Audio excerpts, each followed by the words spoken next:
Washington Square On Air is the audio town square for the Washington Square Review, Lansing Community College's literary journal.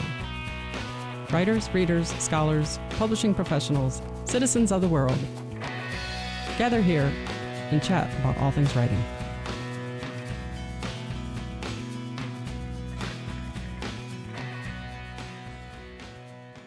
Hey there, this is Melissa Ford Lucken, editor of the Washington Square Review. I'm here today with Michel Feeney, whose piece Across the River Styx is in our summer 25 issue. Hey there, Michel.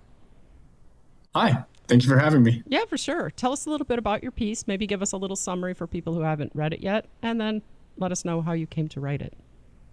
Okay, so Across the River Styx essentially follows a married couple, Carrie and Travis, who are dealing with Travis's incarceration in a state prison. And prior to the events of the story, Travis has sort of found himself in trouble from a couple of different directions. He has gotten himself into trouble with people on the inside of the institution, and then his attempt to solve that has led him to find himself sort of between a rock and a hard place. So he is trying to find his way out of that trouble and possibly involving his wife and family in ways that might not be conducive to them. And so the genesis of this story is pretty old, probably 7 or 8 years ago, maybe 2016, 2017, I was working in the state prison system out in Idaho.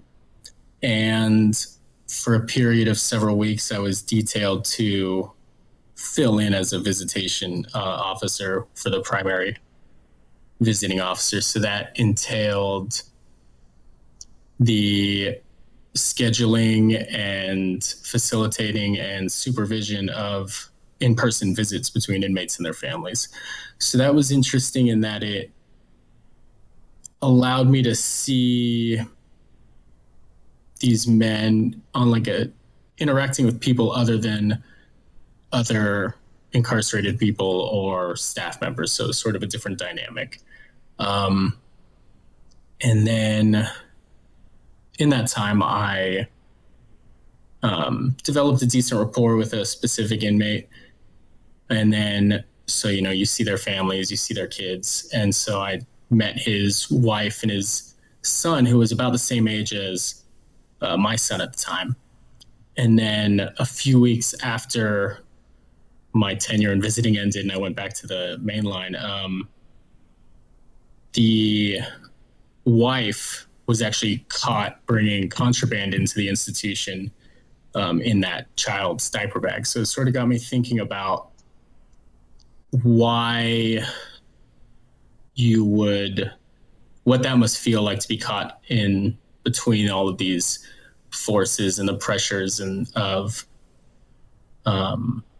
family and what we're willing to do for people we love, even if we know it's wrong. So I wanted to explore that from a perspective that wasn't necessarily my own perspective from that incident. One of the neat things about your story is the intense level of humanity. Each of the characters, the main characters, is they're in a situation together, but we also get glimpses of their own separate lives. So there's tension in between them, but we can also get a sense of the tension of their own individual worlds. So there's kind of like three worlds, right? Their world together, and then each of their worlds individually. Talk a little bit about how your experience as a correction officer in that particular context changed the way perhaps that you see those dynamics.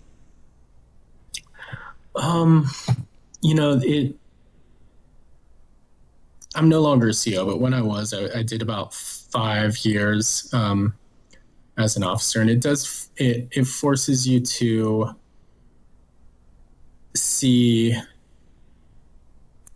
people at their worst. And, it's easy this is a population that's very easy, I think, for everyone to generalize. It's very easy to say in the word inmates and think of a total generalization, whereas the reality is that, yeah, every single one of them is an individual.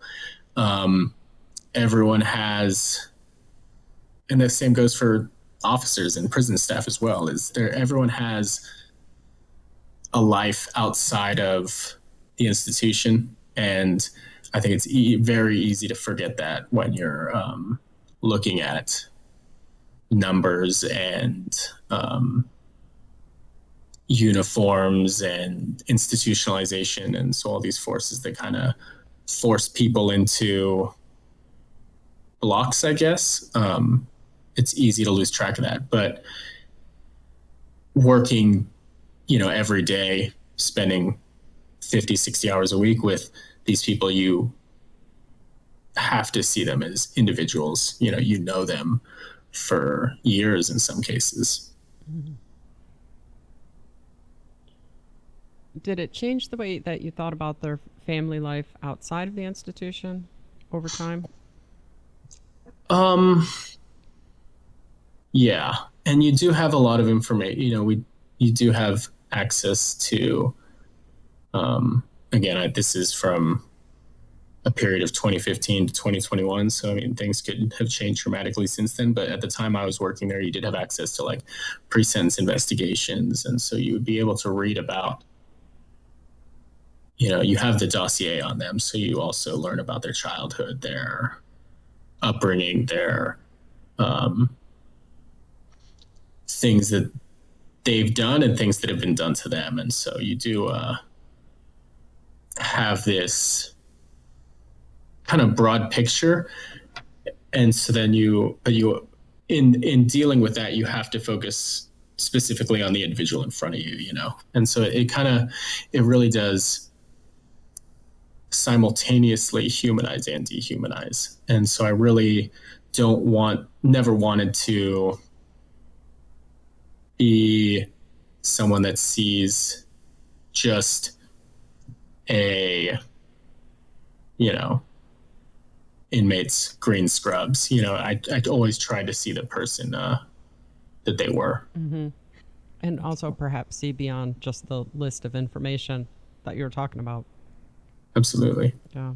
I was interested in the dynamics of the story, like I said, in the way that you've managed to create these 3 different worlds on so few sheets of paper.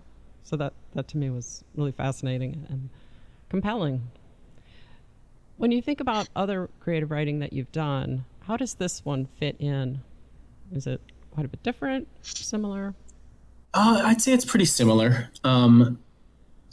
Thematically, I'm very interested in like solitude and connection, and the connections that we form in dark places, whether that's mentally dark or physically dark. So I think it fits.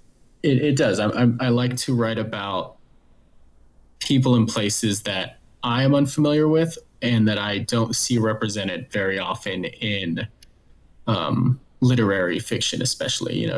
I feel like you tend to see a lot of, for example, in this story, you tend to see a lot of inmates and corrections officers and prison staff, but it's usually in genre fiction, and it's often very thin.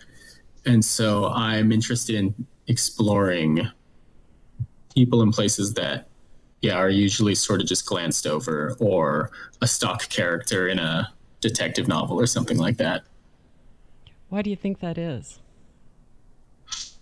Probably because, for me, that's the life that I have lived and do live. And so it's,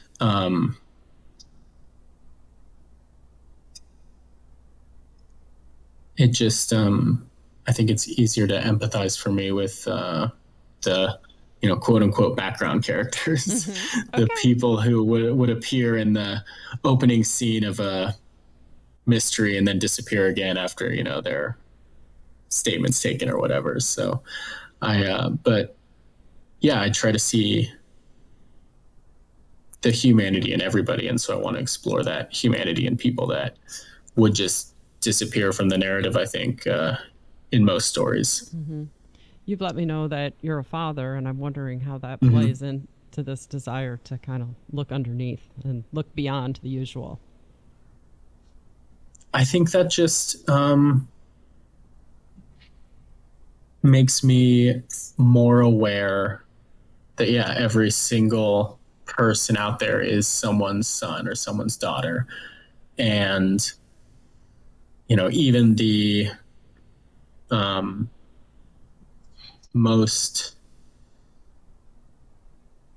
forgotten person, even the person who's been institutionalized for 30 years, or even people who've been on the streets for 20 or 30 years, at some point they were someone's son or someone's daughter. And hopefully they were loved and cherished. But everyone has that. Every person on this earth has that in common, that they were born to someone. Whether or not they were treated properly is up in the air, but we all have that in common. Everyone was someone's child at some point. Mm-hmm. That's making and me still is.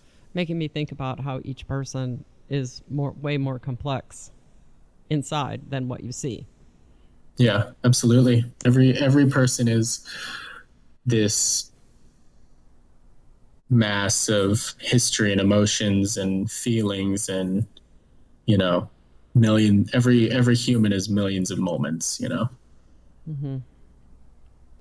Another thing that you and I were talking about before we started recording was your background in creative writing, and Mm-hmm. you let me know that you don't have a lot of formal training in writing, that you belong to a creative writing club, and that you did take some creative writing courses. Talk a little bit about those early writing experiences and how they propelled you. Okay. Yeah, so I did, while I was an undergrad at Boise State, I was in the creative writing club, developed very close friendships with some people there. And then I did take a couple of kind of basic fiction 101, fiction 102 type classes with Nicole Cullen and Natalie Disney, who were both, I thought, excellent teachers. They were really the first people to kind of make me think about writing in a way that's not just, telling a story. They were the one, you have to look at it from a perspective that's not just not just this happened, and then this happens. They made us look deeper at the content of what we were creating. And so that How did they accomplish that? Do you remember? Gosh. Because that sounds pretty amazing. I think it was just because it was the first time I'd ever been introduced to, I still remember reading, I don't know how to say his name, but I believe it's Breezy DJ Pancake. We read Trilobites by him and a story by Anthony Doerr. And I think it was just the first time that I'd ever really been introduced to the short story as a medium for doing anything other than just telling kind of a very quick action story. I didn't really grow up reading a lot of literary fiction. I think when I was growing up, I tended to read fantasy or mystery fiction and stuff like that. So it really was very interesting to see that. And that was also a Greasy DJ Pancake. I hope I'm not just absolutely botching that pronunciation, but someone out there knows. Yeah, he has a very he wrote a lot of stories set in rural West Virginia in, I believe, the 70s, and I think he only had one collection. But after I read that story in class, I went and bought his collection and read his. He tells these stories from a a perspective that's very much outside the literary, I think, norms. You're reading about characters that are rural and poor and not necessarily the kind of polished urbanites that I used to associate with literary fiction. I could see how that would have left a really strong impact on you, given what we were talking about earlier. Yeah, definitely. I think it was the first time I started to think that,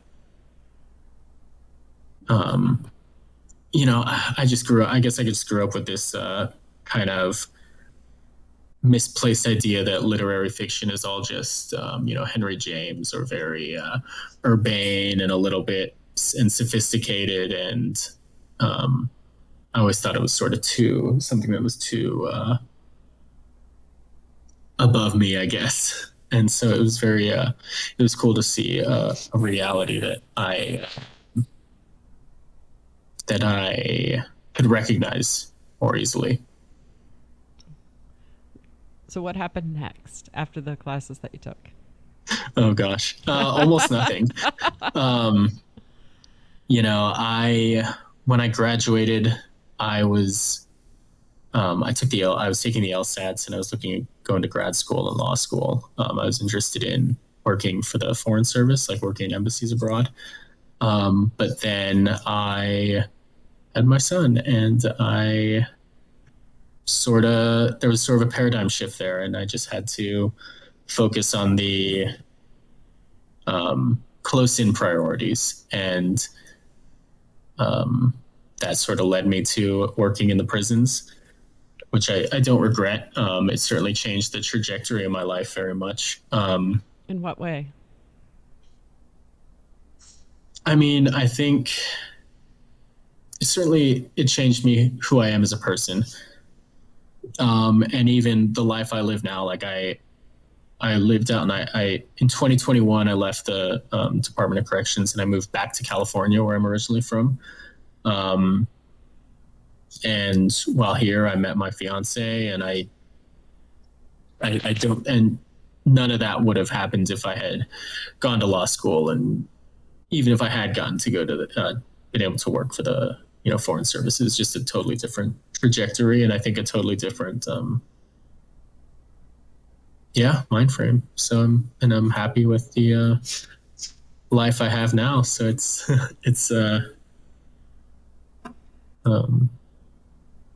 yeah. So how did you come back to the creative writing? At what point did that start to happen? I always did it as a hobby, as a way to process things and internalize things. Although I think I didn't really get serious about it. Like, I didn't actually start thinking about submitting pieces up until about 2 years ago. And I was finally, I think, in a place where I was able to I was just able to dedicate the time that it needed and deserved.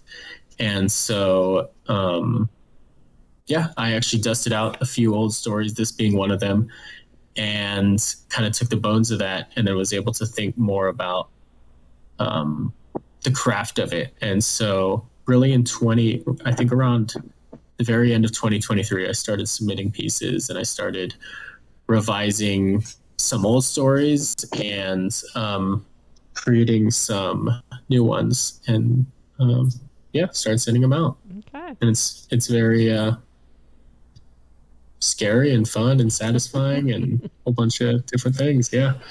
What makes it scary? It's hard to get used to the rejections Right, first. okay. That's still, opening your email and seeing another rejection from such and such journal.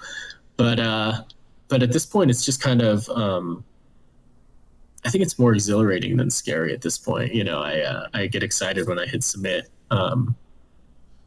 And so I have a Word doc that's about 4 pages long of rejections, but then in there's also a handful of acceptances, and that definitely makes it worthwhile. Mm-hmm. When you said it was scary, I was wondering a little bit.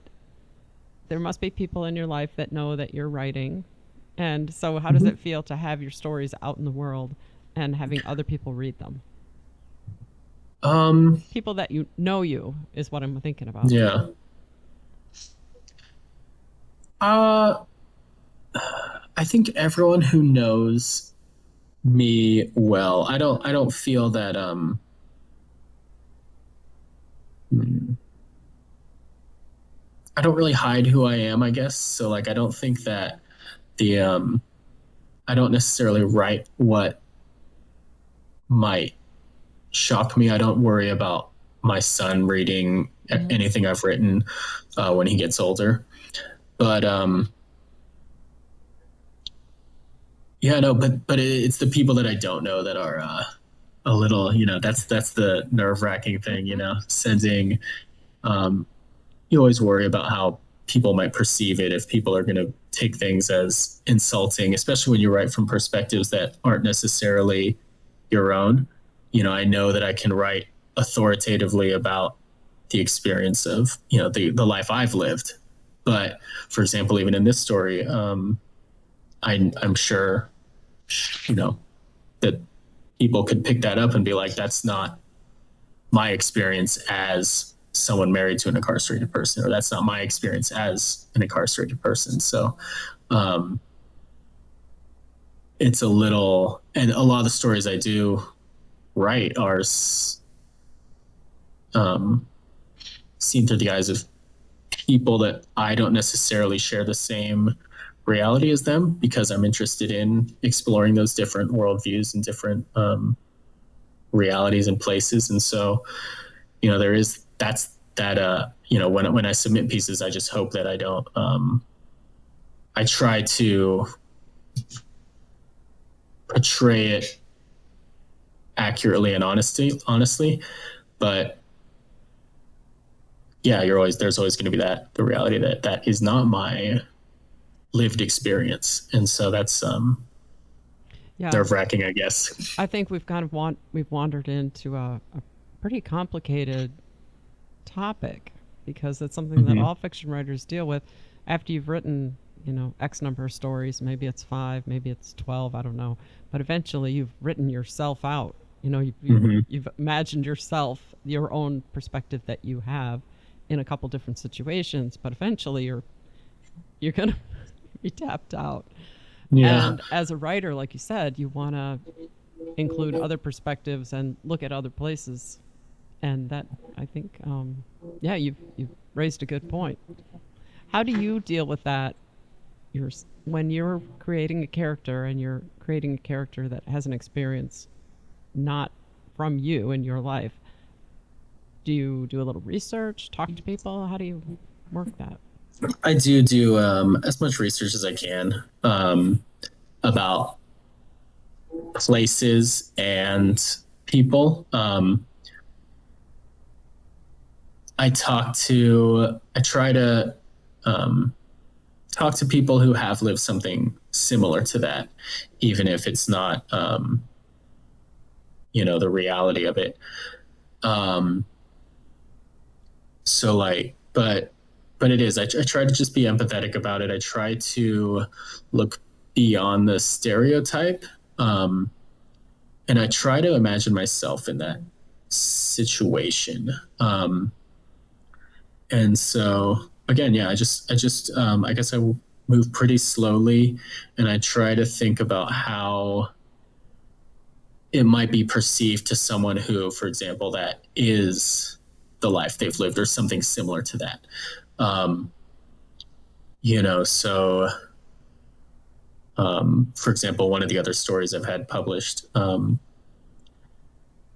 it's supposed to be coming out actually any time now in a magazine called Stonecrop magazine out of Idaho, and it's about a wildland firefighter, and it looks at class and climate change and a few other things, sort of through that lens of that specific point of view.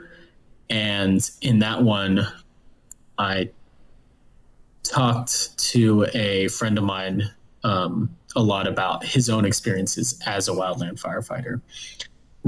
But again, it isn't my reality. So yeah, I just do as much research as I can, and then I also think about how would I want someone to tell my story if they were writing about me or someone like me. So yeah, just try to be sensitive, I guess. Mm-hmm. What kind of stuff are you working on right now? Oh gosh. um, I've probably got about 20 or 30 short stories split pretty evenly between traditional short story and flash fiction. I'm interested in flash just because I have recently begun reading a lot of shorter, punchier novels, and I kind of like that, the ability to do that. And so trying to condense what I write and sort of get at the core of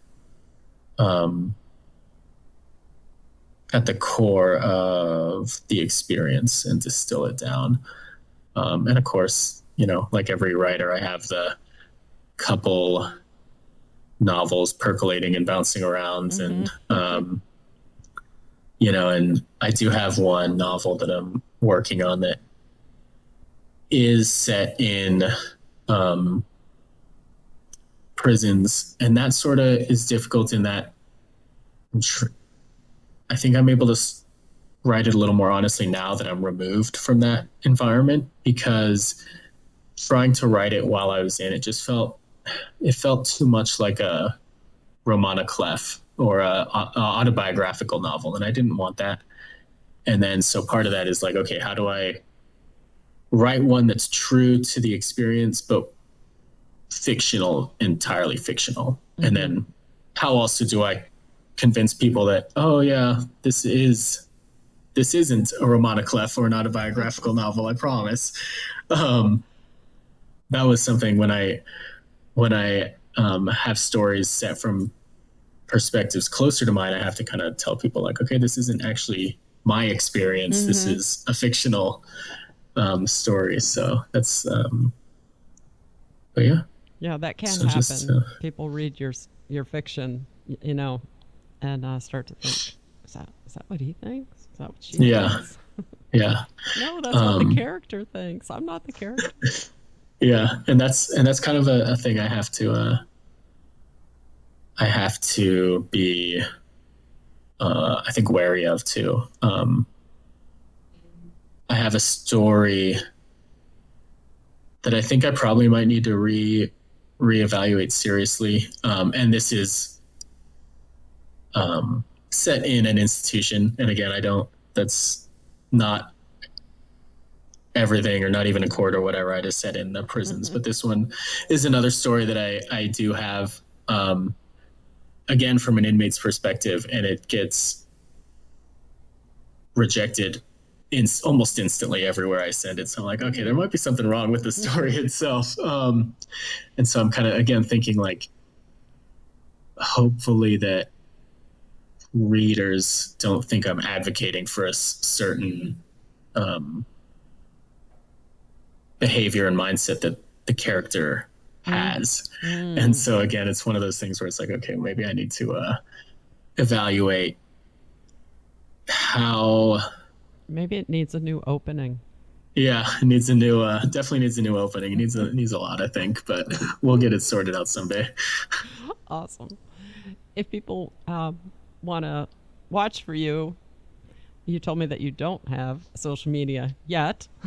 I don't have any social media in terms of like a writing space. I really should. I only have a few publications either out or forthcoming. So yeah, I will hopefully get a writer's website up and running soon. I always felt like it was too early to do that without, I don't know, this X, Y, or Z amount of publications under my belt, but maybe I should start start thinking about that it. now. Yeah. All right. Well, Yeah. in the meantime, they can just look for your name in the literary journals. Yep. Look for my name in Stonecrop magazine, forthcoming in the Bookends Review next year, and of course Washington Square Review. Awesome. Well, thanks a lot for coming in and talking to us today. Thank you very much for having me.